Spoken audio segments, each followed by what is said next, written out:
नमस्कार साथियों, मेरा नाम है अशोक पांडे और मेरे चैनल जैवित शोक में आपका स्वागत है। फ्रेंड्स, आज हम इंडियन इकोनॉमी के मॉड्यूल सी में चैप्टर नंबर 22 का 60 नोट्स करने वाले हैं। तो फ्रेंड्स, इस चैप्टर में हमें रिजर्व बैंक ऑफ इंडिया और बैंकिंग रेगुलेशन एक्ट, इन दोनों एक्ट के बारे में ही पढ़ना है। एजेंडा की बात करें तो हम देखेंगे आरबीआई एक्ट 1934 के बारे में। उसमें इस आरबीआई एक्ट में 1934 में 5 चैप्टर हैं, 1, 2, 3, 4, 5, उसके बारे में डिस्कस करेंगे। उसके बाद में बैंकिंग रेगुलेशन एक्ट 1949 के बारे में पढ़ेंगे और उसी के साथ में बैंकिंग रेगुलेशन एक्ट में 5 पार्ट हैं, 1, 2, 3, 4, 5, उनके बारे में भी हमें यहाँ डिस्कस करना है। तो फ्रेंड्स, स्टार्ट करेंगे। Introduction. Banking in India is mainly governed by banking regulation act 1949 and reserve bank of India act 1934। तो हमारे देश में जो बैंकिंग है वो गवर्न की जाती है 2 एक्टों के जरिए, आरबीआई एक्ट 1934 और बैंकिंग रेगुलेशन एक्ट 1949 के तहत। रिजर्व बैंक ऑफ इंडिया और गवर्नमेंट ऑफ इंडिया एक्सरसाइज करती है control over banks from the licensing of bank to their winding up by virtue of power conferred upon them under these 2 statute. तो reserve bank of India भी बैंकों पर control रखती है, government of India भी control रखती है। Licence देने से लेकर के उनको बंद करने तक, यानी कि उनको अगर ज़रूरत पड़े तो वाइंड अप करने तक का सारा काम जो है इन्हीं 2 एक्ट के तहत किया जाता है। ठीक है, स्टार्ट करेंगे। Reserve bank of India part 1 है। पार्ट 1 मतलब इस चैप्टर का पार्ट 1 है, जिसमें reserve bank of India act 1934 की बात करनी है। पार्ट 2 में हम बैंकिंग रेगुलेशन एक्ट 1949 की बात करेंगे। बैकग्राउंड की बात करें कि आरबीआई एक्ट 1934 आया कैसे था। तो genesis of RBI act started in 1926 when the royal commission of Indian currency and finance suggested the establishment of a central bank for India. तो शुरुआत हुई है reserve bank of India act की कैसे। आरबीआई एक्ट के बारे में बातचीत की गई 1926 में, जब एक रॉयल कमीशन बनाया गया था इंडियन करेंसी एंड फाइनेंस को लेकर के। इंडियन करेंसी एंड फाइनेंस के लिए रॉयल कमीशन 1926 में बनाया गया। वहीं से ही आरबीआई एक्ट के बारे में बात हुई कि हमें जो है एक सेंट्रल बैंक की ज़रूरत है, हमें एक सेंट्रल बैंक की ज़रूरत है। 1927 में इन 1927 एक बिल जो है सेंट्रल बैंक को इस्टेब्लिश करने के लिए लेजिस्लेटिव असेंबली में भेजा गया, लेकिन बाद में उसको विड्रॉ कर लिया गया, यानी ये बिल पास नहीं हो पाया। एक वाइट पेपर पब्लिश किया गया ऑन इंडियन कॉन्स्टिट्यूशनल रिफॉर्म के लिए, जिसमें बात की गई कि हमें reserve bank of India establish करने की ज़रूरत है, और इसी रिगार्ड में एक नया बिल प्रेजेंट किया जाता है असेंबली में, लेजिस्लेटिव असेंबली में 1933 में। ठीक है, तो एक बार ट्राई किया 1927 में, फिर 1933 में ट्राई किया गया और 1934 में ये बिल पास कर दिया गया गवर्नर जनरल जो हुआ करते थे उनकी रजामंदी से, और वहीं से ही आरबीआई एक्ट 1934 सामने निकल करके आता है। ठीक है, the RBI was accordingly set up and it commence business as India central bank on 1 April 1935 as private bank with paid up capital of 5 crore. तो 5 करोड़ की पेडअप कैपिटल प्राइवेट बैंक के तौर पर 1 अप्रैल 1935 से रिजर्व बैंक ऑफ इंडिया अपना काम शुरू कर देता है। जब इस्टेब्लिश किया गया था आरबीआई, तो ये काम करता था सेंट्रल बैंक के तौर पर अनडिवाइडेड इंडिया के लिए और ब्रिटिश कॉलोनी ऑफ बर्मा या म्यांमार के लिए। तो जब ये मतलब जब देश आज़ाद नहीं हुआ था, उस समय की बात चल रही 1935 के आसपास की, तो उस समय सेंट्रल बैंक का काम करता था आरबीआई।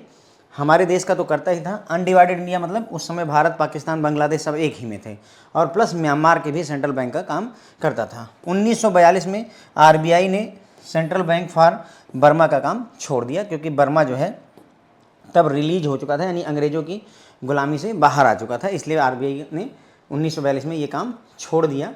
फिर उसके बाद में इंडिया की इंडिपेंडेंस होती है, आरबीआई फिर भी सेंट्रल बैंक ऑफ पाकिस्तान का काम करता रहता है। 1948 में जा करके ये काम छोड़ता है, जब वहाँ स्टेट बैंक ऑफ पाकिस्तान बन जाता है। स्टेट बैंक ऑफ पाकिस्तान 1948 में बनता है। 1947 में देश आज़ाद हुआ था, तो तब तक, जब तक ये स्टेट बैंक ऑफ पाकिस्तान नहीं बना था, तब तक आरबीआई ही वहाँ के भी, पाकिस्तान के भी सेंट्रल बैंक का काम करता रहा है। Government of India nationalise RBI with effect from 1 जनवरी 1949 under reserve bank of India transfer of public ownership act 1948, और जितने भी इनके शेयर थे वो सेंट्रल गवर्नमेंट को ट्रांसफ़र कर दिए गए। ठीक है, तो आरबीआई देखो प्राइवेट बैंक के तौर पर शुरू हुआ था, बाद में सरकार ने उसे नेशनलाइज कर दिया। 1 जनवरी 1949 से रिजर्व बैंक ऑफ इंडिया को नेशनलाइज कर दिया गया। Objective and structure of the RBI act अगर 1934 की बात करें तो preamble of the RBI act describe करता है, it is an act to constitute a reserve bank of India in order to regulate the issue of bank notes and the keeping of reserve with the view of securing monetary stability in the country and generally to operate the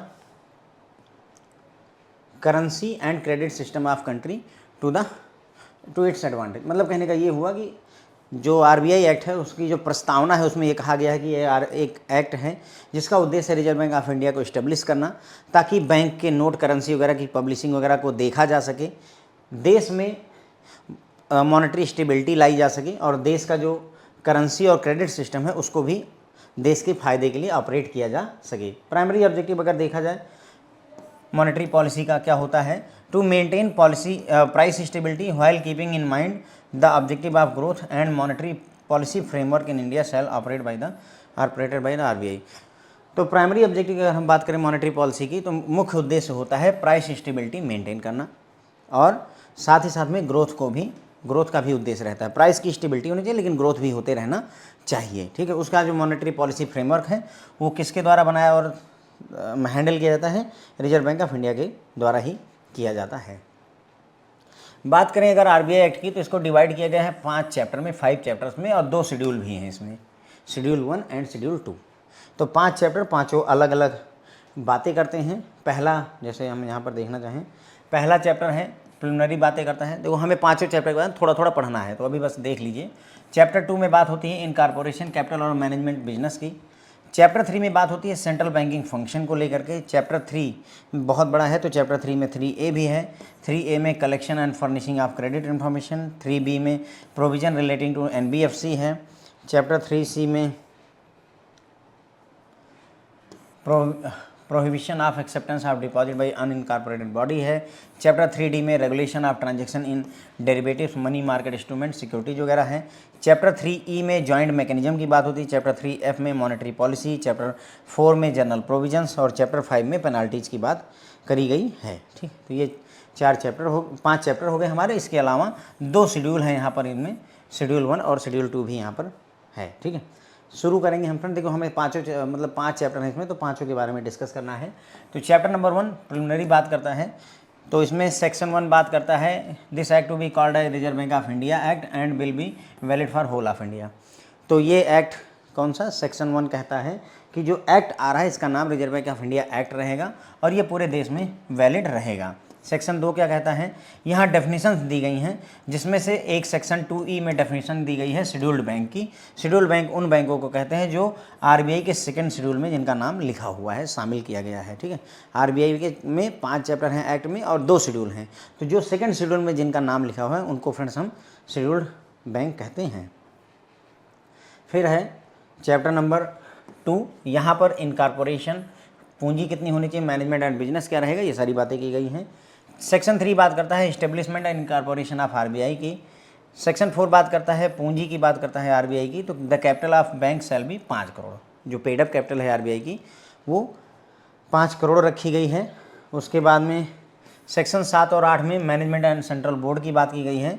the general superintendence and direction of the affair of the business of bank are entrusted to a central board of directors under the section 7 of the act. मतलब ये बोल रहे हैं कि bank में, RBI में एक board of directors बनेगा और उसी के पास सारी पावर रहेगी, उसी के मतलब डायरेक्शन में बैंक ऑपरेट करेगा, ऐसी बात सेक्शन 7 में कही गई है। सेंट्रल बोर्ड में कौन कौन होगा, सेंट्रल बोर्ड में कौन कौन रहेगा, तो सेंट्रल बोर्ड में गवर्नर होंगे आरबीआई के, not more than 4 deputy governor होंगे, यानी कि 4 गवर्नर, डिप्टी गवर्नर हो सकते हैं जिनको सेंट्रल गवर्नमेंट द्वारा अपॉइंट किया जाएगा। गवर्नर को भी सेंट्रल गवर्नमेंट द्वारा ही अपॉइंट किया जाता है। इसके अलावा अदर डायरेक्टर्स होंगे जो कि सेंट्रल गवर्नमेंट द्वारा नॉमिनेट किए जाएंगे। अदर डायरेक्टर की लिस्ट इन्होंने दे रखी है। 4 डायरेक्टर होंगे जो कि नॉमिनेट किए जाएंगे सेंट्रल गवर्नमेंट से, गवर्नमेंट द्वारा, वो each from local board constituted under section 9 of the act. मतलब आरबीआई को जियोग्राफी वाइज 4 जो है भागों में बांटा गया है, तो उनको 4 लोकल बोर्ड कहा गया, उन 4 भागों को, और उन्हीं लोकल बोर्ड में से एक एक आदमी को नॉमिनेट करके 4 डायरेक्टर यहाँ रहेंगे। 10 डायरेक्टर्स होंगे जो कि सेंट्रल गवर्नमेंट ऑफ इंडिया द्वारा नॉमिनेट किए जाएंगे, जो कि डिफरेंट फील्ड से रिलेटेड होंगे। इसके अलावा 2 गवर्नमेंट ऑफिसर्स होंगे जो कि नॉमिनेट किए जाएंगे सेंट्रल गवर्नमेंट द्वारा, ठीक है। इतनी सारी डिटेल्स यहाँ पर दी हुई है कि सेंट्रल बोर्ड में कौन कौन रहेगा। फिर है गवर्नर और डिप्टी गवर्नर जो है होल टाइम ऑफिशियल्स होंगे बैंक के, यानी कि ये फुल टाइम इनका काम होगा आरबीआई के लिए ही जॉब करना। गवर्नर और डिप्टी गवर्नर होल्ड करेंगे office for a term fixed by the central government at the time of their appointment and not exceeding 5 years and are eligible for reappointment. तो देखो जो गवर्नर होगा, डिप्टी गवर्नर होगा, वो central government जब appointment देगी उसी समय फिक्स कर देगी कितने समय तक गवर्नर रहने वाले हैं, सेंट्रल गवर्नमेंट रहने वाले हैं, डिप्टी गवर्नर रहने वाले हैं। और ये ज़्यादा से ज़्यादा 5 साल के लिए रह सकते हैं, लेकिन रीअपॉइंट हो सकते हैं, यानी एक बार में 5 साल, फिर दोबारा चाहें तो जो है 5 साल, फिर 5 साल, ऐसे करके 10-15 साल बिता सकते हैं, कोई दिक्कत नहीं है, लेकिन एक बार में 5 साल। The government official nominated under section 8(1)(d) shell hold office at the pleasure of the government. मतलब कहने का जो यहाँ पर हमने सेंट्रल गवर्नमेंट के 2 ऑफिसर नॉमिनेट किए थे ना, 2 गवर्नमेंट ऑफिशियल को अपॉइंट किया था हमने बोर्ड में, तो जो गवर्नमेंट ऑफिशियल्स होंगे उनका जो है मतलब उनकी जो नौकरी रहेगी वो तब तक रहेगी जब तक सरकार चाहे, जब तक गवर्नमेंट चाहेगी तब तक वो सेंट्रल बोर्ड में बैठे रहेंगे आरबीआई के। The directors nominated from the local board shall continue during their membership to the local board. ठीक है, मतलब जो सेंट्रल बोर्ड के 4 डायरेक्टर हमारे आने वाले थे, सेंट्रल बोर्ड के 4 डायरेक्टर, यहाँ पर देखिए 4 directors nominated by central government each from local boards. तो ये जो लोकल बोर्ड से 4 डायरेक्टर आ रहे हैं, ये तब तक जो है सेंट्रल बोर्ड में रहेंगे आरबीआई के जब तक कि इनकी मेंबरशिप रहेगी उस लोकल बोर्ड में। लोकल बोर्ड के अगर आप मेंबर हैं तो आप आरबीआई के जो है सेंट्रल बोर्ड के भी मेंबर बने रहेंगे। जो अदर डायरेक्टर्स हैं, इसके अलावा 10 डायरेक्टर जो और आए थे, shall hold office for 4 years, 4 years के लिए होल्ड करेंगे और thereafter until the successor are nominated. मतलब इनका जो है जो अदर डायरेक्टर्स होंगे, 10 डायरेक्टर और नॉमिनेट किए जाएंगे, वो 4 साल के लिए वैलिड होंगे, मतलब 4 साल का उनका टेनर होगा, या जब तक उनका सक्सेसर जो है आ नहीं जाता, यानी उनको उनकी कुर्सी पर बैठने के लिए कोई जब तक नहीं आता तब तक उस पर बने रहेंगे, लेकिन नॉर्मली 4 साल का सेशन होता है इनका, या इनका ड्यूरेशन होता है जॉब का। सेक्शन 9 बात करता है details of the local board and its member. जो सेक्शन हमारा 9 है वो डिटेल देता है कि जो हमारे 4 लोकल बोर्ड हैं उनके मेंबर्स के बारे में जानकारी यहाँ पर दी जाती है। A local board shall be constituted for each of the 4 geographical territories specified in the first schedule and consist of 5 members to be appointed by central government. तो यही बता रहे हैं कि जो सेक्शन 9 है वो बात करता है किसके बारे में, जो आपका सेक्शन 9 है वो बात करता है कि जो हमारा आरबीआई है उसको 4 जियोग्राफिकल टेरेटरीज के हिसाब से 4 पार्ट में डिवाइड किया गया है, और ये टेरेटरीज कहाँ कहाँ पर हैं उसके बारे में डिटेल फर्स्ट शेड्यूल में दे रखी है, पहले शेड्यूल में दे रखी है। और इसमें ये भी बताया गया है कि 5-5 मेंबर होंगे हर एक लोकल बोर्ड में, कुल मिलाकर के 4 लोकल बोर्ड हैं, ठीक है, और इनकी अपॉइंटमेंट जो है 5 लोगों की सेंट्रल गवर्नमेंट द्वारा की जाएगी, ठीक है, सेंट्रल गवर्नमेंट द्वारा अपॉइंटमेंट की जाती है। टेनर अगर बात करें जो लोकल बोर्ड के मेंबर होंगे वो 4 साल का इनका जो है ड्यूरेशन रहेगा, रीअपॉइंट किया सकते हैं, लेकिन मैक्सिमम फॉर 2 टर्म, यानी कुल मिलाकर के 8 साल के लिए ये लोकल बोर्ड के मेंबर रह सकते हैं, ठीक है। तो मैक्सिमम 4 साल के लिए है, लेकिन रीअपॉइंटमेंट एक और बार किया सकता है, तो कुल 2 टर्म मैक्सिमम ये होल्ड कर सकते हैं, 8 साल के लिए हमारे यहाँ बने रह सकते हैं लोकल बोर्ड में। सेक्शन 11 बात करता है रिमूवल फ्रॉम ऑफिस को लेकर के। तो सेंट्रल गवर्नमेंट में remove from office governor, deputy governor, any other director, any member of the local board. तो सेंट्रल गवर्नमेंट के पास पावर होगी कि वो गवर्नर, डिप्टी गवर्नर, डायरेक्टर, इन सबको, लोकल बोर्ड के मेंबर, इन सबको नौकरी से हटा सकते हैं। तो ये पावर सेंट्रल गवर्नमेंट के पास होगी। फिर है सेक्शन 13 बात करता है meetings of the central board, central board की मीटिंग के बारे में। तो meetings of the central board shall be convened by governor at least 6 times each year and at least once in each quarter. तो जो सेंट्रल बोर्ड की meeting है उसके हेड गवर्नर रहेंगे। तो जो सेंट्रल बोर्ड होगा उसको जो है पूरे साल में कम से कम 6 बार मीटिंग करनी चाहिए और हर एक क्वार्टर में कम से कम 1 बार मीटिंग करनी चाहिए, ऐसा सेक्शन 13 में बताया गया है। फिर आता है आपका सेक्शन 17 क्या कहता है, business permitted to the conduct by the RBI. RBI क्या क्या काम कर सकता है, acceptance of deposit without interest from the central state government, bank, local authority and any other person institution. तो आरबीआई जनता से, लोकल अथॉरिटी से, इंस्टीट्यूशन से, सेंट्रल गवर्नमेंट से, स्टेट गवर्नमेंट से डिपॉजिट एक्सेप्ट कर सकता है, परचेज सेल कर सकता है, फॉरेन एक्सचेंज का, सिक्योरिटीज़ का, बिल का डिस्काउंटिंग कर सकता है, प्रोमिनरी नोट का डिस्काउंटिंग कर सकता है, लोन वगैरह बैंक को, ग्रांट लोन बैंक को लोन वगैरह दे सकता है। इसके अलावा accepting money as deposits repayable with interest from the bank और any other person under standing deposit facility, HDF facility के तहत ये बैंकों से डिपॉजिट भी एक्सेप्ट कर सकते हैं। ये सारी चीज़ें इनको परमिटेड हैं, ठीक है फ्रेंड। सेक्शन 18A बताता है validity of loan not to be question, मतलब कहने का कि जो लोन दिया गया है, जो लोन सेक्शन 18A के तहत दिया गया है, उसकी वैलिडिटी को क्वेश्चन नहीं किया जाना चाहिए। Section 19 business that RBI can not ट्रांजेक्ट। अब कौन सा काम है जो आरबीआई नहीं कर सकती है, तो उसमें आता है इंगेज इन ट्रेड और otherwise have a direct interest in any commercial, industrial और अदर अंडरटेकिंग।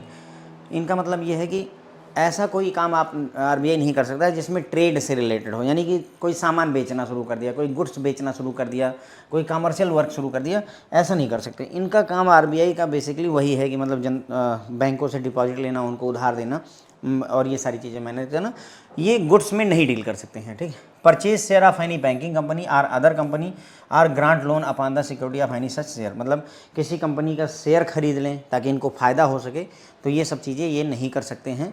और उन कंपनियों के शेयर मतलब जो है शेयर को गिरवी रख करके उसके बदले में लोन दे दें, तो ये भी अलाउ नहीं होता है, ठीक है। फिर आता है advance money on mortgage of or otherwise on the security of immovable property और documents of title relating to thereto or become the owner of immovable property. मतलब वही है कि जो कोई चीज़ मॉर्गेज करके उस पर मनी वगैरह देने का काम नहीं कर सकता है आरबीआई, ये बैंकों का काम होता है। और अपने पास में कोई भी बिजनेस प्रीमाइसेस वगैरह है वो अपने पास नहीं रख सकते हैं, सिर्फ अपने पर्सनल पर्पज़ के लिए, भले ही बिजनेस प्रीमाइसेस आप रख लीजिए या फिर जो है अपने ऑफिसर्स के रहने के लिए कोई एरिया वगैरह है या कोई बिल्डिंग वगैरह है तो उसे एक्वायर कर सकते हैं। अदरवाइज ऐसे बिजनेस पर्पज़ से कुल मिलाकर के फ्रेंड्स जो है ये मतलब बिजनेस पर्पज़ से they can't acquire any property. Make loans and advances, loan और एडवांसेस पब्लिक को देना नहीं अलाउ होता है। Draw or accept bill payable otherwise other than demand, मतलब बिल्स जो ड्रॉ किए गए हैं उनको एक्सेप्ट करना, ये सब नहीं। Allow interest on deposit on current account, मतलब इंटरेस्ट अलाउ कर दें डिपॉजिट्स पर या करंट अकाउंट वगैरह पर, तो ये चीज़ें भी इनके लिए अलाउ नहीं होती हैं, ठीक है। तो ये हो गया हमारा फ्रेंड जो है कुल मिला करके। फिर बात करते हैं फ्रेंड चैप्टर नंबर 3 की, सेंट्रल बैंकिंग फंक्शन के बारे में बात करेंगे।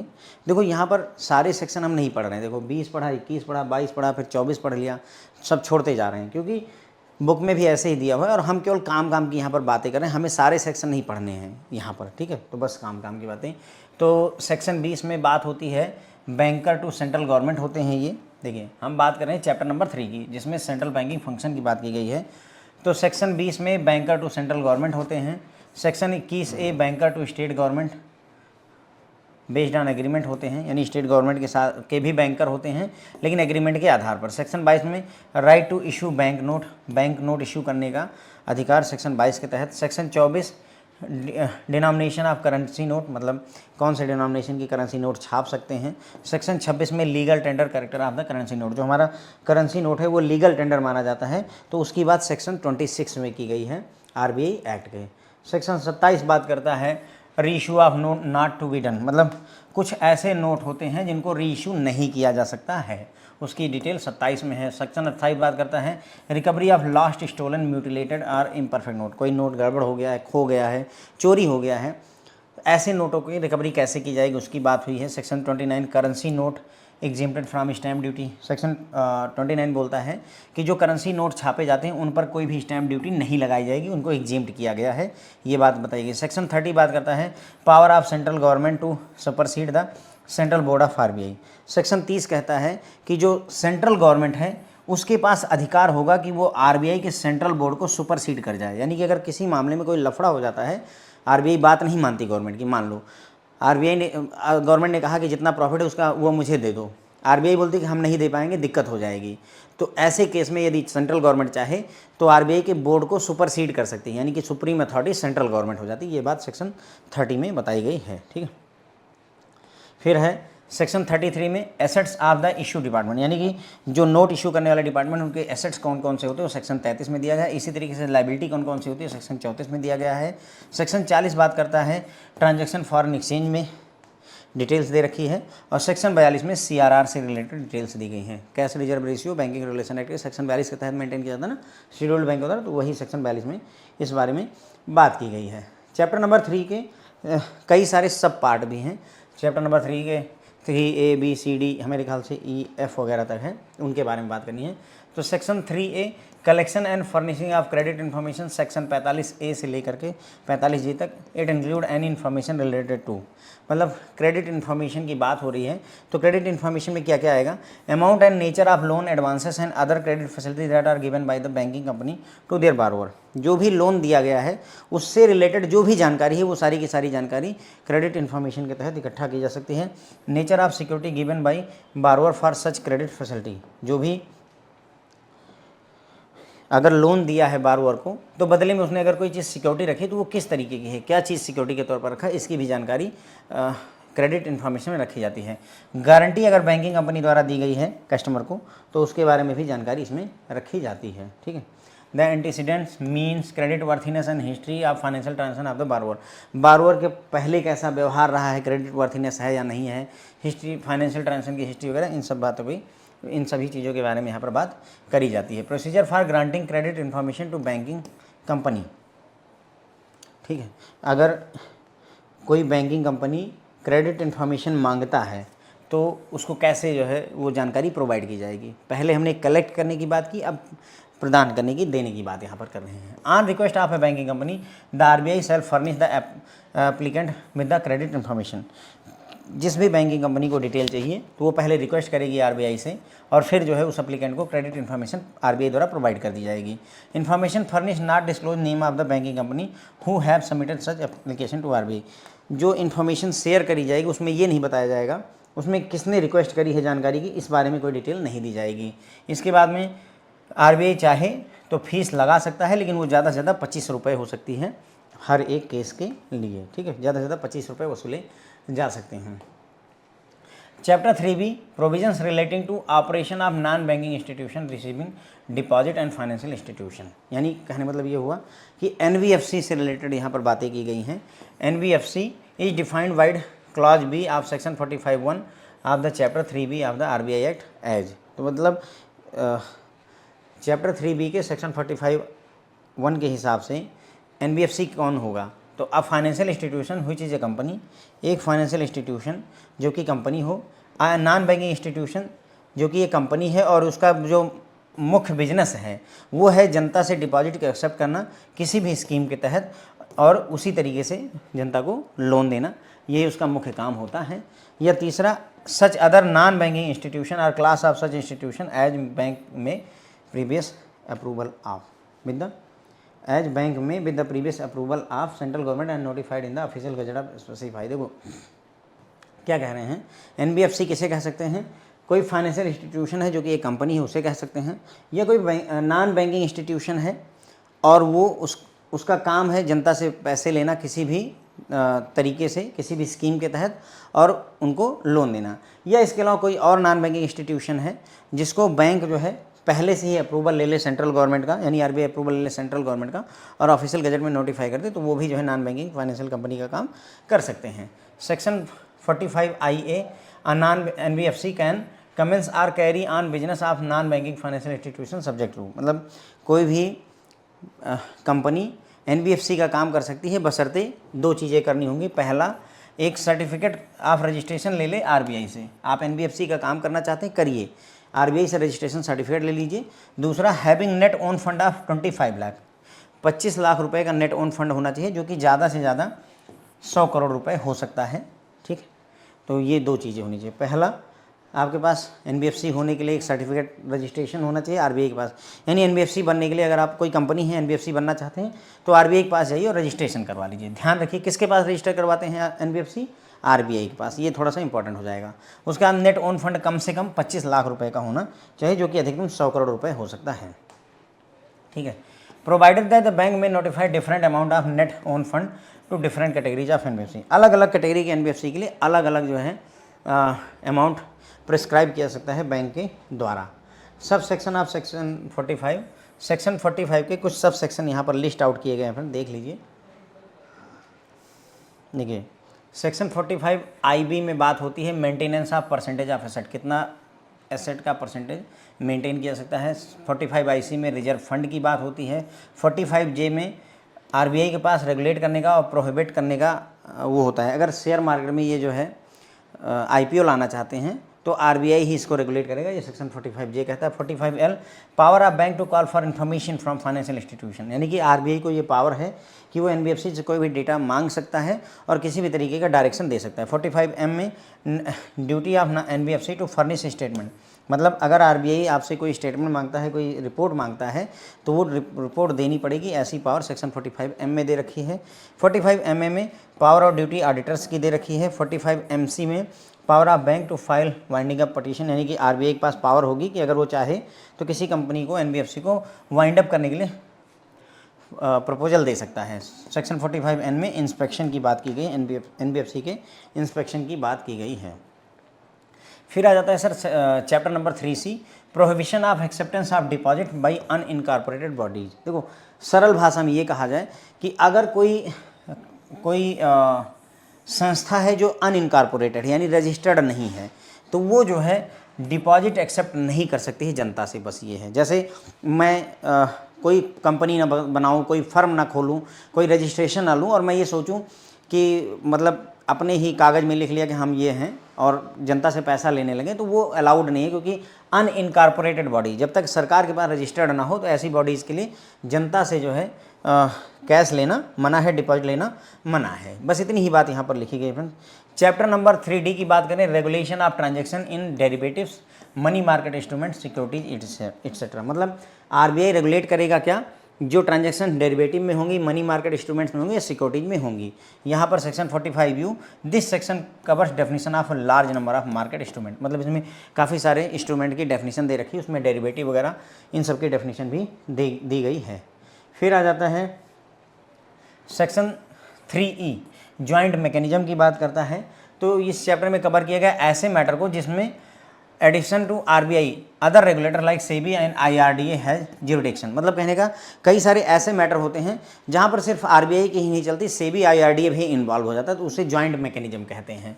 तो ऐसे केस में क्या होता है फ्रेंड, देखिए इसमें सेक्शन 45Y में बात की गई है कि अगर मान लो कोई ऐसा इंस्ट्रूमेंट है जो कि हाइब्रिड टाइप का है, कंपोजिट इंस्ट्रूमेंट है।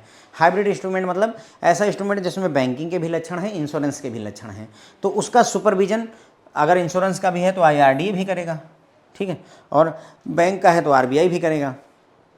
तो सब मिल करके सुपरविजन करते हैं। और मान लो किसी वजह से कोई मतलब डिफरेंस ऑफ ओपिनियन हो गया, आरबीआई कुछ कह रही है, आईआरडीए कुछ कह रहा है, तो उस केस में एक जॉइंट कमेटी बनाई जाएगी जिसमें सभी के मेंबर हैं, गवर्नमेंट के, आरबीआई के, सेबी के, आईआरडीए के, पीएफआरडी, इन सब के मेंबर बैठेंगे और फिर डिसीजन लेंगे कि क्या होना चाहिए। समझ गए बात को, यानी जैसे कोई मामला फंस गया आरबीआई और आईआरडीए, आरबीआई कुछ चाहता है, आईआरडीए कुछ चाहता है, तो उस केस में एक जॉइंट कमेटी बना दी जाएगी और फिर वहाँ फैसला किया जाता है। चैप्टर 3 में बात होती है मॉनेटरी पॉलिसी को लेकर के, मॉनेटरी पॉलिसी को लेकर। These comprise of sub section of section 45Z up to 45ZO। Here various aspect of monetary policy and monetary policy committee have been elaborated. मतलब कहने का ये है कि सेक्शन 3F में मॉनेटरी पॉलिसी को लेकर के ही सारी बातें हुई हैं।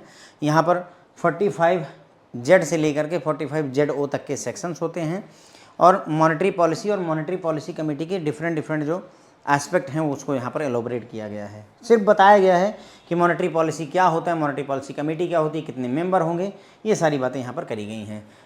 चैप्टर 4 आ जाता है, यहाँ पर जनरल प्रोविजंस की बात होती है। सेक्शन 48 कहता है आरबीआई को एग्जेम्प्ट किया गया है इनकम टैक्स से, यानी आरबीआई के ऊपर इनकम टैक्स लागू नहीं होता है। सेक्शन 49 कहता है बैंक रेट पब्लिश करने का अधिकार आरबीआई के पास होगा। सेक्शन 59 कहता है आरबीआई को लिक्विडेट किया जा सकता है लेकिन सेंट्रल गवर्नमेंट चाहेगी तभी, अदरवाइज नहीं किया जा सकता है, सेक्शन 59। फिर आ जाता है चैप्टर नंबर 5, पेनाल्टीज़ की बात होती है। तो ये चैप्टर डील करता है डिफरेंट टाइप की पेनाल्टीज़ की, जिसमें जो किसी व्यक्ति के ऊपर लगाई जा सकती है, किसी कंपनी एंटिटी के ऊपर लगाई जा सकती है, जो भी आरबीआई एक्ट के प्रोविजन को वायलेट या ब्रीच करता है। पेनाल्टी जो है वो मॉनेटरी टर्म में भी लगाई जा सकती है और जेल भी करवाई जा सकती है अप टू 3 ईयर्स की, 3 साल तक की जेल भी यहाँ पर हो सकती है, ठीक है। उसके बाद में आता है शेड्यूल्स की। अगर हम बात करें तो 2 शेड्यूल है फ्रेंड्स जो है इस एक्ट में, पहला शेड्यूल 1 और दूसरा शेड्यूल 2। शेड्यूल 1 में बात होती है जो 4 हमारे लोकल बोर्ड हैं उनकी, और शेड्यूल 2 में उन बैंकों की लिस्ट है जिनको हम शेड्यूल्ड बैंक कहते हैं, यही यहाँ पर डिटेल दी हुई है, ठीक है। Schedule 1 gives detail of the organisation of the country into 4 different territories for the purpose of RBI operation. RBI के ऑपरेशन के लिए पूरे देश को 4 भागों में बांट दिया गया है, वही यहाँ पर दिया गया है शेड्यूल 1 में। और शेड्यूल 2 में बात होती है, इसमें नेम दिए हुए हैं डिफरेंट बैंकों को जिनको आरबीआई ने अप्रूव कर रखा है ऑपरेट करने के लिए शेड्यूल्ड बैंक के तौर पर। शेड्यूल्ड बैंक के तौर पर आप ऑपरेट कर सकें, इसके लिए यहाँ पर बात करी गई है। ठीक है फ्रेंड, तो यहाँ पर अब हमारा आरबीआई एक्ट फ्रेंड्स ख़त्म हो जाता है। यहाँ से पार्ट 2 स्टार्ट है, यानी कि चैप्टर का पार्ट 2 यहाँ से स्टार्ट है, और इसमें हम banking regulation act BR act 1949 की बात करेंगे। Background and structure of the act की अगर हम बात करें कि बैंकिंग रेगुलेशन एक्ट कैसे आया हुआ है। Indian companies act 1913 contained special provision relating to banking companies which were inadequate and were subsequently incorporated in the comprehensive legislation passed in the year 1949 under the name Banking Companies Act। देखो कह क्या रहे हैं कि पहले companies act 1913 होता था जिसमें विशेष व्यवस्था की गई थी बैंकिंग कंपनीज को मैनेज करने के लिए। ठीक है, पहले यानी कि बैंकिंग कंपनियों के लिए अलग से कोई एक्ट नहीं था, सीधे कंपनीज एक्ट 1913 में ही प्रोविज़न कर दिया गया था कि बैंकिंग कंपनीज को ऐसे मैनेज किया जाएगा। लेकिन ये पर्याप्त नहीं था, इसके लिए इसमें चेंजेस किए गए और 1949 में एक एक्ट लाया गया जिसका नाम बैंकिंग कंपनीज एक्ट 1949 रखा गया। बाद में इसका नाम बदल करके बैंकिंग कंपनीज की जगह पर बैंकिंग रेगुलेशन एक्ट 1949 कर दिया गया। ओरिजिनल जो एक्ट आया था फ्रेंड्स उसमें 56 सेक्शन थे और इसमें 5 पार्ट होते हुए और 5 शेड्यूल हुए। ठीक है, कितने? 5 पार्ट। यहाँ पर चैप्टर ना करके 5 पार्ट किए गए और आरबीआई में 2 शेड्यूल थे, यहाँ 5 शेड्यूल लाए गए और टोटल 56 सेक्शंस यहाँ पर बने। तो 5 पार्ट हैं, तो हमें पाँचों पार्ट की बात करनी होगी। यहाँ पर पार्ट 1 बात करता है सेक्शन 1 से लेकर सेक्शन 5 की, title, extent and commencement. Section 1 में बात होता है the act is called banking regulation act 1949। It extend to entire India and came into force on 16 March 1949। तो ये एक्ट बात करता है, बैंकिंग रेगुलेशन एक्ट कहलाएगा 1949 और ये पूरे इंडिया में लागू है 16 मार्च 1949 से। ठीक, जो एक्ट है अप्लाई करता है certain type of cooperative societies को, लेकिन मतलब कोऑपरेटिव सोसाइटी पर भी बैंकिंग रेगुलेशन एक्ट लागू होता है, बट इन पर नहीं लागू होता। प्राइमरी एग्रीकल्चर क्रेडिट सोसाइटी पर और कोऑपरेटिव लैंड मॉर्गेज बैंकों पर ये लागू नहीं होता है। डेफिनेशन ऑफ बैंकिंग की अगर बात करें तो सेक्शन 5B में बैंकिंग की परिभाषा दी गई है। बैंकिंग का मतलब होता है जनता से डिपॉजिट के एक्सेप्ट करना और उसको लोन के तौर पर बांटना, बस यही होता है। जनता से डिपॉजिट को एक्सेप्ट करना और उसको लोन के तौर पर बांटना। अब जनता से जो डिपॉजिट लिया है वो रीपेबल ऑन डिमांड हो सकता है या रीपेबल ऑन टाइम हो सकता है। इसको विड्रॉ कर सकता है चेक से, ड्राफ्ट से, ऑर्डर से, जैसे भी चाहे आदमी। फिर आ जाता है यहाँ पर पार्ट 2, बैंकिंग रेगुलेशन एक्ट का पार्ट 2। तो यहाँ पर बिजनेस ऑफ बैंक्स की बात की जाती है कि बैंक का बिजनेस क्या रहेगा। Section 6 provide a list of various forms of business which a banking company may do in addition to the business of banking. तो सेक्शन 6 प्रोवाइड करता है डिफरेंट फॉर्म्स ऑफ बैंक की। ठीक, मतलब बैंक क्या क्या काम कर सकते हैं उसकी लिस्ट यहाँ पर दी गई है। Section 7 stipulate every banking company and no other company shall be use the word bank, bankers and banking as part of. मतलब सेक्शन 7 में कहा गया है कि बैंकों के अलावा और कोई भी कंपनी बैंक, बैंकर या बैंकिंग शब्द को अपने नाम में यूज नहीं कर सकती है और बैंकों के लिए कंपलसरी है। इन तीनों शब्दों में से किसी एक शब्द का प्रयोग करना बैंक के लिए कंपलसरी है, उसके नाम में ये 3 में से एक शब्द होना चाहिए। ठीक, फिर आता है prohibited function of bank, bank क्या क्या नहीं कर सकता है। तो according to section 8 and 9 the bank can not engage themself in carrying on the following activity. ये पूरी लिस्ट दी हुई है कि क्या क्या नहीं कर सकते हैं। तो no banking company sell directly और इनडायरेक्टली डील इन बाइंग और सेलिंग और bartering goods, engage in any trade. किसी भी तरीके का सामान की खरीदारी, जूता मोजा खरीदना बेचना नहीं शुरू कर सकते हैं, ये सब मना होता है। Buy or sell barter goods for others, किसी दूसरे के लिए जो है गुड्स खरीदना बेचना शुरू कर दें तो वो भी नहीं कर सकते हैं। Hold any immovable property howsoever acquired more than 7 year from the acquisition thereof. मतलब अगर मान लो कोई प्रॉपर्टी एक्वायर करी है तो ज़्यादा से ज़्यादा 7 साल के लिए ही उसे अपने पास बैंक रख सकता है, उससे ज़्यादा अपने पास नहीं रख सकता है। यहाँ हम बैंक की बात करें, रिजर्व बैंक ऑफ इंडिया की बात नहीं करें, जनरल बैंकों की, पीएनबी, एसबीआई, इनकी बात करें। Okay, it can hold any immovable property required for its own use. हाँ, खुद के उद्देश्य के लिए अगर जरूरी है तो प्रॉपर्टी होल्ड की जा सकती है। फिर आता है मैनेजमेंट ऑफ बैंक की बात करते हैं यहाँ पर। सेक्शन 10 डील करता है this deals with the management of banking company को कैसे मैनेज किया जाएगा। सेक्शन 16 बात करता है prohibits common directors or and state that a banking company can not have a person as director who is a director of any other banking company. तो section 16 कहता है कि भाई कॉमन डायरेक्टर नहीं हो सकते हैं, यानी कि दो बैंकों के एक ही डायरेक्टर नहीं संभव हो सकता है। अगर किसी और बैंकिंग कंपनी के डायरेक्टर हो तो इस बैंक में डायरेक्टर के तौर पर अपॉइंटमेंट नहीं मिल सकता है। ठीक है। कैपिटल एंड रिजर्व की बात करें तो सेक्शन 11 कहता है the aggregate value of a banking companies paid up capital and reserve shall not be less than 5 crore 5 lakh and if the bank have been established after 16 सितंबर 1962। पुराना एक्ट है तो उसके हिसाब से अगर कोई बैंक 16 सितंबर 1962 के बाद इस्टेब्लिश होता है तो उसका पेड अप कैपिटल और रिजर्व जो है 5 लाख से कम नहीं होना चाहिए। सेक्शन 12 कहता है, यहाँ से क्वेश्चन बन सकता है फ्रेंड, देखिए ध्यान दीजिएगा। सेक्शन 12 कहता है subscribe capital of a banking company can not be less then 50% of authorise capital. Subscribe capital, authorise capital, तो जो सब्सक्राइब कैपिटल है, मान लो अथराइज कैपिटल 100 रुपये है तो सब्सक्राइब कैपिटल उसके 50% से कम नहीं हो सकती, यानी 50 रुपये से कम नहीं हो सकती है, ये कहा गया। फिर the paid up capital can not be less then 50% of subscribe capital, यानी कि जो पेड अप कैपिटल है वो सब्सक्राइब कैपिटल के 50% से कम नहीं हो सकती, यानी कि 25 रुपये से। अथराइज कैपिटल के आधे से ज़्यादा होनी चाहिए सब्सक्राइब कैपिटल के आधे से ज़्यादा होनी चाहिए पेड अप कैपिटल। ठीक है, तो ये अगर 100 रुपये है तो ये 50 रुपये से कम नहीं हो सकती, और अगर ये 50 रुपये है तो पेड अप कैपिटल 25 रुपये से कम नहीं हो सकती। यही बात यहाँ पर लिखी, ध्यान रखिएगा, ये क्रम आपको एग्जाम में काम आ सकता है। Okay. Further the capital of the company shall consist of ordinary shares और इक्विटी शेयर्स ओनली। जो भी कैपिटल है उसमें ऑर्डनरी शेयर और इक्विटी शेयर ही होनी चाहिए, यानी प्रेफरेंस शेयर वगैरह नहीं होना चाहिए। फिर है restrictions on concerning payment of dividend. Dividend pay करना चाहता है कोई बैंक तो उसके लिए गाइडलाइन क्या है, यहाँ पर यही बात की गई है। Section 15 no bank shall pay any dividend on its share until its all capitalise expenses ठीक have been completed return of. तो ये बोलता है कि कोई भी बैंक डिविडेंड तब तक नहीं पे कर सकता जब तक कि उसके कैपिटलाइज एक्सपेंसेस पूरी तरह से रिटर्न ऑफ ना होगा, यानी कि कैपिटलाइज एक्सपेंसेस पूरे खत्म कर दो, पेमेंट कर दो, तब जाकर के डिविडेंड पे कर सकते हो। और कैपिटलाइज एक्सपेंसेस में क्या आता है, इसके प्रिलिमिनरी एक्सपेंसेस, ऑर्गेनाइजेशन को चलाने के जो खर्चे हैं, शेयर सेलिंग का कमीशन, ब्रोकरेज, लॉस वगैरह जो हुआ, ये सारी चीज़ें जो है कैपिटलाइज एक्सपेंसेस में आते हैं। ठीक है। फिर आ जाता है section 17 every banking company shell create a reserve fund known as statutory reserve fund and before declaring any dividend transfer at least 20% of its profit each year।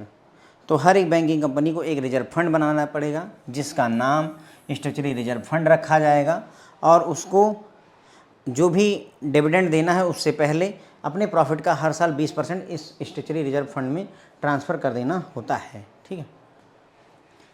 When the amount of the reserve fund together with the amount in the share premium account equals the paid up capital, then and not before that the central government on recommendation of RBI can allow a banking company not to transfer stipulated 20% of profit to reserve fund। देखो क्या कह रहा है कि जब आपके पास में जो रिजर्व फंड है उसमें जोड़ लीजिए क्या, शेयर प्रीमियम का पैसा। Reserve fund plus share premium दोनों जोड़ करके यदि बराबर हो जाते हैं पेड अप कैपिटल के, तो RBI मतलब सेंट्रल गवर्नमेंट RBI के रिकमेंडेशन पर माफ़ कर सकती है कि ये 20% तुम्हें ट्रांसफ़र करने की जरूरत नहीं, जो हमने बात करी थी 20% ट्रांसफ़र करने की। तो 20% तब नहीं ट्रांसफ़र करना है जब reserve fund plus share premium का पैसा इक्वल टू उस बैंक के पेड अप कैपिटल के हो जाए, तो ये 20% ट्रांसफ़र करने की जरूरत नहीं रह जाती है। सेक्शन 18 है amendment of 2012 every banking company not being a scheduled bank shall maintain a cash reserve with itself or in a current account with RBI equal to such percentage of DTL demand time liability in the India as on last Friday of second preceding fortnight as stipulated by RBI। मतलब ये बोल रहे हैं कि ऐसे bank जो scheduled bank की list में नहीं आते हैं उनको खुद के पास कैश रिजर्व रखना होगा या करंट अकाउंट खुलवाना होगा RBI के पास, और वहाँ पर जो है डिमांड टाइम लायबिलिटी का सर्टेन परसेंटेज डालना होगा। फिर है restriction on nature of subsidiary company. तो सब्सिडरी कंपनी नहीं बना सकते हैं कैसे, सेक्शन 19 बात करता है कि अब banking company can not form any subsidiary company. एक बैंकिंग कंपनी सब्सिडरी कंपनी नहीं बना सकती है। However it may establish a subsidiary company in some circumstances. वैसे जनरली अगर देखा जाए तो रिस्ट्रिक्शन है कि जो बैंकिंग कंपनी है वो सब्सिडरी नहीं बना सकती, लेकिन कुछ विशेष परिस्थितियों में बनाया जा सकता है। Restriction on loan and advances की हम यहाँ पर बात करें, अगर restriction on loan and advances में सेक्शन 20 बात करता है restriction on bank for making certain types of loan. Certain type of loan बनाने के लिए, मतलब जैसे डायरेक्टर को लोन नहीं दे सकते हैं, इस तरीके की बातें यहाँ पर की गई हैं। ठीक है। Power of RBI to control advances by banking company. अभी हम इसको 60 फॉर्म में पढ़ रहे हैं और लगभग 40 मिनट हो चुका है। कितना बड़ा चैप्टर है ये, आप देख पा रहे होंगे, जबकि मैं एकदम मतलब बहुत ज़्यादा डिटेल में जा ही नहीं रहा हूँ। आरबीआई की power to control advances by banking company, मतलब बैंकिंग कंपनी जो लोन देती हैं, एडवांसेस देती हैं, उस पर आरबीआई कैसे कंट्रोल करता है। तो सेक्शन 21 कहता है भाई कि देखो हर एक बैंक को चाहिए कि वो जो भी लोन दे रहा है पब्लिक इंटरेस्ट के लिए एक पॉलिसी बनाए। ठीक है, एक पॉलिसी बनाएगा हर एक बैंक लोन देने के लिए। ठीक है, और फिर उस पॉलिसी को एडहर करेगा, उसको फॉलो करेगा प्रॉपर तरीके से। बस यही बात यहाँ पर सेक्शन 21 में कही गई है। लाइसेंसिंग ऑफ बैंकिंग कंपनी की अगर बात करें तो सेक्शन 22 बात करता है, किसका सेक्शन 22? बैंकिंग रेगुलेशन एक्ट का। A banking company can not carry on banking business in India unless it holds a licence issued by RBI. तो यहाँ पर गाइडलाइन है कि अगर आपने आरबीआई से लाइसेंस नहीं लिया हुआ है तो सेक्शन 22 कहता है कि भाई जो है आप बैंकिंग का बिजनेस नहीं कर सकते हैं। ठीक, फिर है opening of new branches and transfer of existing branches. क्या गाइडलाइन है? सेक्शन 23 कहता है कि without obtaining prior permission of RBI या banking company can not open a new branch. देखो हम बात करें बैंकिंग रेगुलेशन एक्ट 1949 की, अभी इसमें चेंजेस हो चुके हैं, ये ओरिजिनल गाइडलाइंस हैं यहाँ पर। अब आरबीआई से परमिशन लेने की जरूरत नहीं होती, लेकिन जब ये एक्ट बना था उस समय बिना आरबीआई की परमिशन के आप नई ब्रांच नहीं खोल सकते थे। You can not change the location of existing branch. कोई ब्रांच खुली हुई उसको अलग जगह पर नहीं ले जा सकते जब तक आरबीआई कह ना दे। The same restriction apply to opening and transfer of branches outside India. अगर विदेश में भी है तो उस केस में भी सेम गाइडलाइन लागू होती है। मतलब ठीक है, ये चीज़ हो गई यहाँ पर। Maintenance of statutory liquidity ratio SLR. Section 24 बात करता है every bank shall maintain a liquid reserve in cash, gold और unencumbered approved securities at least 25% not exceeding 40% of the total of its demand and time liability in India. SLR की बात यहाँ पर हो रही है। तो बैंकिंग रेगुलेशन एक्ट के सेक्शन 24 में एसएलआर की बात की गई है। एसएलआर को मेंटेन कर सकते हैं कैश के रूप में, गोल्ड के रूप में या सिक्योरिटीज़ के रूप में मेंटेन कर सकता है। और ये 25% की गाइडलाइन तब हुआ करती थी, अभी ये सब कहानियाँ नहीं हैं। ठीक है, 18% के लिमिट 18% है मेरे ख्याल से इस समय पर। मैक्सिमम शायद ये 40% ही एसएलआर के लिए डिसाइड किया गया है। फिर आ जाता है return of unclaim deposit. Unclaim deposit ऐसा पैसा जिसका कोई मालिक ही नहीं है, तो उसको जो है आरबीआई के पास भेजना पड़ता है। तो यहाँ पर सेक्शन 26 कहता है every banking company shall within 30 days after the close of each calendar year submit a return to RBI of all accounts in India which have not been operated upon in 10 years. तो हर एक calendar year के ख़त्म होने के बाद में, जैसे दिसंबर आया तो दिसंबर के 30 दिन यानी 30 जनवरी तक हर एक बैंक को आरबीआई को उन अकाउंट की डिटेल देनी पड़ती है जो पिछले 10 साल से ऑपरेट नहीं किए हैं, 10 साल से उसमें कोई भी ट्रांजैक्शन नहीं हुई है, तो उसकी जानकारी देनी होगी। सेक्शन 26A कहता है कि आरबीआई इस्टेब्लिश करेगा एक फ़ंड जिसका नाम होगा DEAF। क्या बोलते हैं fund? DEAF, depositors education and awareness fund, और shall credit to the fund of the amount of such account which have not been operated upon period of 10 years or any deposit remaining unclaimed for more than 10 years। तो यहाँ पर guideline ये कहती है कि अगर मान लो 10 साल से कोई अकाउंट ऑपरेट नहीं किया गया है तो 3 महीने के अंदर अंदर में उसको आरबीआई के पास में भेज देना होता है, और वो पैसा जाता है DEAF अकाउंट में, depositor education and awareness fund में ये पैसा चला जाता है। ठीक है, यहाँ पर ध्यान रखना, कोई अकाउंट मान लो सेविंग या करंट अकाउंट है 10 साल से नहीं ऑपरेट है, तो 10 साल बीत गए तो 3 महीने बाद, 10 साल हो गए ऑपरेट ना करते हुए तो 3 महीने बाद पैसा भेज दिया जाएगा। ठीक है, उसके बाद में अगर एफडी है तो जब एफडी मेच्योर हो गई उससे 10 साल लिया जाता है, बस ये इसकी खासियत है। एफडी मेच्योर हो गई, मान लो 2010 में करवाई तो 2020 में मेच्योर हुई, तो 2020 से 10 बरस इंतजार किया जाएगा 2030 तक, और तब जा करके उसको ट्रांसफ़र किया जाता है 3 महीने बाद। ठीक है, तो ये बात थोड़ा सा याद रखिएगा। इंस्पेक्शन की यहाँ पर हम बात करेंगे। Section 35 RBI on its own or on being directed by central government can cause an inspection of any banking company and its books and accounts।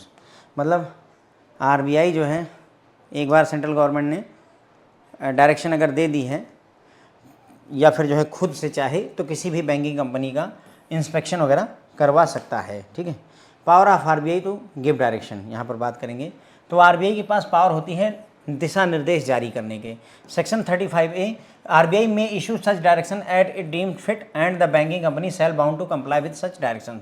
RBI direction issue कर सकती है और बैंकिंग कंपनी को उनको कंप्लाई करना पड़ेगा। Section 35AA, section 35AB have been added to the banking regulation act, give power to RBI to give direction to banks to initiate insolvency proceeding against a specified stressed company under the IBC Insolvency Bankruptcy Code 2016 and also give direction to initiate resolution process of stressed asset। मतलब वही कह रहा है कि section 35AA और AB add किया गया है, जिसमें आरबीआई को पावर दे दी गई है कि अगर कोई बैंक अच्छा नहीं परफॉर्म कर रहा है, स्थिति उसकी ख़राब है, तो उसको IBC code, insolvency and bankruptcy code 2016 के तहत इंसॉल्वेंसी प्रक्रिया शुरू की जा सकती है। ये ऐसी पावर आरबीआई के पास आ चुकी है।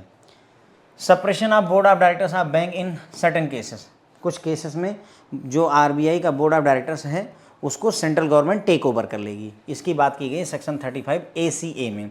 Where RBI in consultation with the central government is satisfied that in the public interest or for preventing affair of any banking company being conducted in a manner detrimental to the interest of the depositor itself, the RBI may supersede the board of directors of such banking company for a period not exceeding 6 months। देखो यहाँ पर वहाँ पर RBI act में था कि central government boss होगी और आरबीआई के ऊपर टेक ओवर कर सकती है। यहाँ पर आरबीआई बॉस हो रहा है और टेक ओवर करेगा किसी बैंक के ऊपर, ठीक है। तो अगर लगता है कि जनता की भलाई के लिए या कोई मामला गड़बड़ ना होने पाए, उसकी वजह से अगर आरबीआई को ज़रूरत महसूस होती है तो आरबीआई किसी भी बैंक के बोर्ड ऑफ डायरेक्टर को सुपरसीड कर सकता है, यानी कि बॉस आरबीआई हो जाएगा और बोर्ड ऑफ डायरेक्टर से उनका कहना मानना पड़ेगा। लेकिन ये मैक्सिमम जो है 6 महीने के लिए ऐसा आरबीआई कर सकता है। सेक्शन 3B की हम यहाँ पर बात करेंगे। सेक्शन 3B जहाँ पर सेक्शन 45 से लेकर के, यानी कि पार्ट 3, हम यहाँ पर पार्ट 3B की बात कर रहे हैं, क्योंकि हमारा जो बैंकिंग रेगुलेशन एक्ट है उसमें 5 पार्ट हैं। ये 3B की बात हो रही है, इसमें सेक्शन 45Y से लेकर के 45ZF तक है। तो यहाँ पर नॉमिनेशन की बात करी जाती है फ्रेंड्स। सेक्शन 45ZA में डिपॉजिट अकाउंट के नॉमिनेशन की बात की गई है। सेक्शन 45ZC में सेफ कस्टडी अकाउंट के नॉमिनेशन की बात की गई है। सेक्शन 45ZE में सेफ डिपॉजिट लॉकर के नॉमिनेशन की बात कही गई है, ठीक है। फिर आ जाता है फ्रेंड्स हमारा बैंकिंग रेगुलेशन एक्ट का सेक्शन 4। देखो कुछ पार्ट बहुत बड़े हैं और कुछ बहुत छोटे हैं, जैसे तीसरा, चौथा, पाँचवां यही निपट जाएगा, है ना। कुछ पार्ट बहुत बड़े हैं।